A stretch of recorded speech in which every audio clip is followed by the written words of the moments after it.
Hello to all of you. तो आज हम देखेंगे एम्स एमएससी न्यूक्लियर मेडिसिन के एंट्रेंस एग्ज़ाम के लिए जो बेसिक केमिस्ट्री के कुछ क्वेश्चंस, ठीक है, बेसिक केमिस्ट्री के कुछ क्वेश्चंस जो कि आ सकते हैं, उनको हम आज गो थ्रू कर लेंगे। तो let's start with question number 1। Question number 1 क्या बोल रहा है, which of the following is a strong electrolyte. ठीक है, कि जो स्ट्रॉन्ग इलेक्ट्रोलाइट है इनमें से वो कौन सा है। तो स्ट्रॉन्ग इलेक्ट्रोलाइट कौन सा हो जाएगा, ग्लूकोज, यूरिया, सोडियम क्लोराइड या फिर CH3COOH एसिटिक एसिड। तो क्या हो जाएगा आंसर इसका, बिल्कुल सोडियम क्लोराइड। ठीक है, स्ट्रॉन्गेस्ट इलेक्ट्रोलाइट कौन सा है इन सब में से।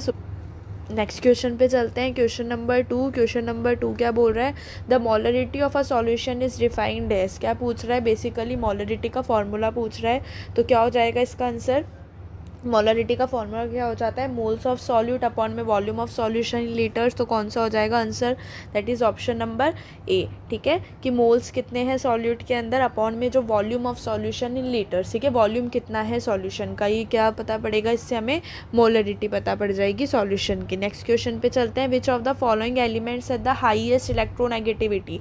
हाईएस्ट इलेक्ट्रोनेगेटिविटी कौन से एलिमेंट की होती है, बिल्कुल fluorine has the highest electronegativity. Next question पे चलते हैं, क्वेश्चन नंबर 4। क्वेश्चन नंबर 4 क्या बोल रहा है, which of the following is not a radio active element. इन चारों में से कौन सा एक रेडियो एक्टिव एलिमेंट नहीं है। टेक्नीशियम, बिल्कुल ये है एक रेडियो एक्टिव एलिमेंट। यूरेनियम भी रेडियो एक्टिव एलिमेंट है, जैसे कि टेक्नीशियम 99 M ले लिया, यूरेनियम 235 ले लिया, iodine 131, no doubts it is also a radio active element which used in the treatment of hyperthyroidism or thyroid cancer. Carbon 12 is not a radioactive element, ठीक है, but carbon 11 is a radioactive element, ठीक है, ना कि carbon 12। Next question पे चलते हैं, question number 5। Which orbital has a spherical shape. ठीक है, ऑर्बिटल्स कौन कौन से हो जाते हैं हमारे पास, S, P, D, F। तो क्या पूछ रहा है क्वेश्चन कि इनमें से स्फेरिकल शेप किसका होगा, बिल्कुल S का क्या हो जाता है, स्फेरिकल शेप। ठीक है, पी ऑर्बिटल का कैसा हो जाएगा, पी ऑर्बिटल क्या हो जाता है, डम्बेल शेप। डी ऑर्बिटल का हम बोल सकते हैं डबल डम्बेल या फिर इलोंगेटेड डम्बल शेप। और जो एफ ऑर्बिटल हो जाएगा उसका क्या हो जाता है, मोर इंटीग्रेट या फिर एकदम मतलब कॉम्प्लेक्स शेप होता है इसका।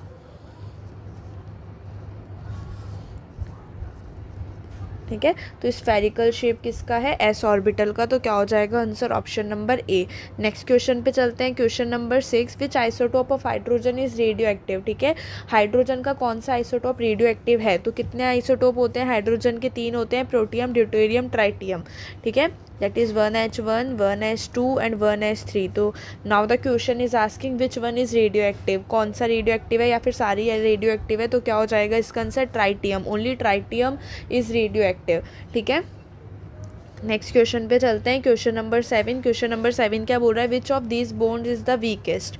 इनमें से सबसे वीक बॉन्ड कौन सा है। तो इनमें से सबसे वीक बॉन्ड कौन सा हो जाएगा, सबसे स्ट्रॉन्गेस्ट होता है आयनिक, फिर उसके बाद हो जाता है कोवेलेंट, फिर उसके बाद कौन सा हो जाता है मेटेलिक, और फिर उसके बाद कौन सा हो जाएगा हाइड्रोजन। ठीक है, ये इसका ऑर्डर है, तो ये आपको याद रखना है। सबसे स्ट्रॉन्गेस्ट आयनिक, फिर कोवेलेंट। आयनिक सबसे स्ट्रॉन्गेस्ट क्यों है, due to electrostatic force of attraction. फिर उसके बाद कोवेलेंट हो जाएगा, इसके अंदर भी म्यूचुअल शेयरिंग हो रही है। फिर इसके बाद आएगा हमारा metallic bond and then hydrogen. तो इसका आंसर क्या हो जाएगा, which is the weakest, that is hydrogen bond. Next question पे चलते हैं, क्वेश्चन नंबर 8। क्वेश्चन नंबर 8 क्या बोल रहा है, which quantum number determines the shape of an orbital.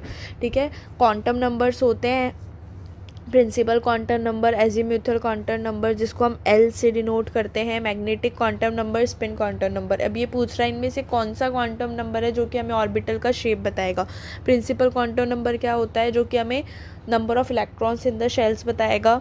ठीक है, KLMN जो शेल्स होते हैं। एजीम्यूथल क्वांटम नंबर क्या बताता है, बिल्कुल एजीम्यूथल क्वांटम नंबर हमें बताता है ऑर्बिटल की शेप के बारे में। ठीक है, इससे हमें पता पड़ेगा S ऑर्बिटल है, P ऑर्बिटल है, D ऑर्बिटल है या F ऑर्बिटल है।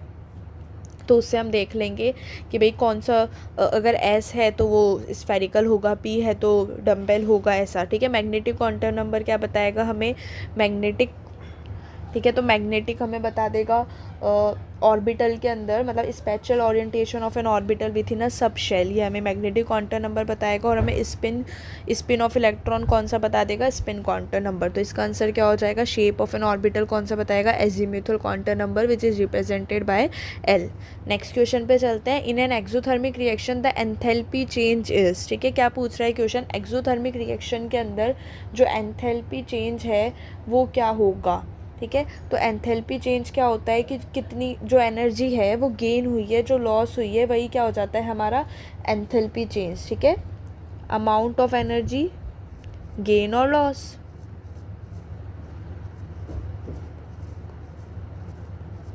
तो एक्सोथर्मिक के अंदर क्या हो रहा है, एनर्जी, एक्सो के अंदर क्या हो रही है, एनर्जी रिलीज हो रही है, रिलीज हो रही है मतलब लॉस हो रही है। तो ये किसके अंदर क्या हो जाएगा, एंथैल्पी चेंज नेगेटिव।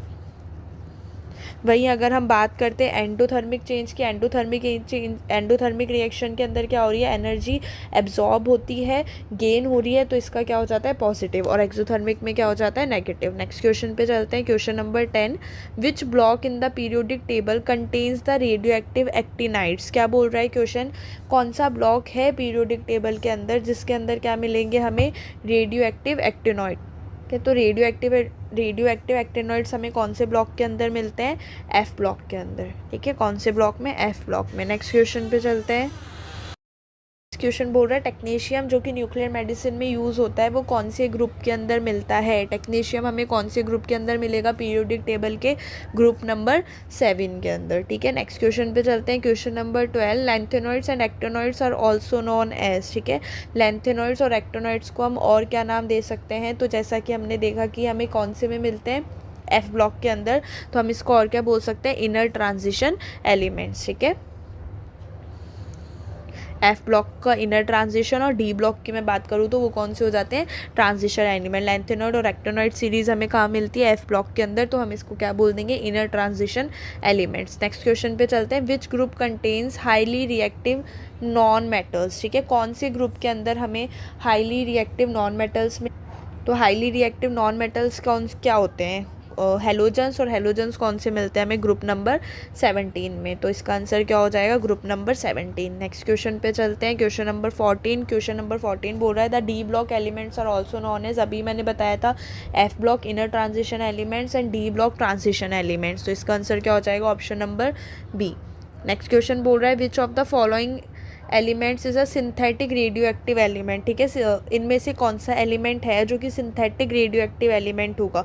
तो सिंथेटिक रेडियो एक्टिव एलिमेंट हम किसको मानते हैं, टेक्नीशियम को, ठीक है, किसको मानते हैं, टेक्नीशियम को। तो इस वीडियो के हम 15 क्वेश्चंस कर चुके हैं, ठीक है। अच्छा, एक कुछ क्वेश्चन रह गया है बेसिक का कि ऑक्सीडेशन स्टेट हम कैसे निकालेंगे, ठीक है। ऑक्सीडेशन स्टेट की अगर मैं बात करूं, जैसे कि मान लो कि सल्फ्यूरिक एसिड है, H2SO4 है, तो उसका ये भी आ सकता है, ठीक है। इसलिए हम देख लेते हैं कि भाई ऑक्सीडेशन स्टेट कैसे, तो हमें पता है कैसे निकाल लेंगे, हमें H2SO4 में S का ऑक्सीडेशन स्टेट निकालना है, सल्फ़र की ऑक्सीडेशन स्टेट निकालनी है, तो हम क्या S को तो क्या मान लेंगे X, और हाइड्रोजन का कितना होता है +1 × X, ठीक है,